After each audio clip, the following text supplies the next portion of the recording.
Hey guys, welcome back to my kitchen. I'm Paul and let's get cooking.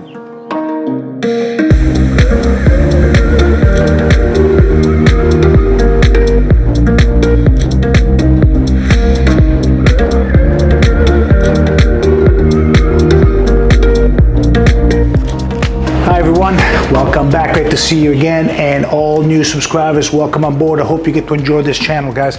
Today we're going to deal with breakfast. Breakfast, God, you know, some people say it's the most important meal of the day. Some say it's not. Regardless, I love something in my tummy on my way out the door.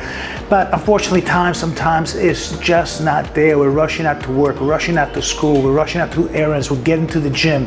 So I have a little recipe for you guys, a nice clean and lean recipe. Egg vegetable muffins. We're going to do one with clean spring vegetables and the other one with roasted vegetables. They're absolutely delicious. You cook them on Sunday, let them cool down, wrap them, pop them in the freezer for the ones you're going to use later on the week, and in the fridge for the ones you're going to use the next day or so. Guys, sit back, let me show you how we cook this. Absolutely delicious. Breakfast is the word.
The word was breakfast, and I think we made breakfast. Guys, this recipe is absolutely a banger. Absolutely love it. Fresh vegetables, spring vegetables, roasted vegetable, egg, into a muffin shape. Easy to handle, easy to take anywhere, and they're always delicious, guys. Give it a try. You will not be disappointed. Once again, this is a good, clean, and lean recipe. It'll give you protein and energy anytime, in the morning or even as a midday snack. Don't have to have the eggs only in the morning. Guys, if you like this video, don't forget to give us those likes. We love those likes. Comments below on anything that you like and not like, and what would you like to see. If you just joined this channel today, please go ahead and subscribe so you can see more like this every week. We'd love to have you on board. Guys, once again, subscribe, bell, next week.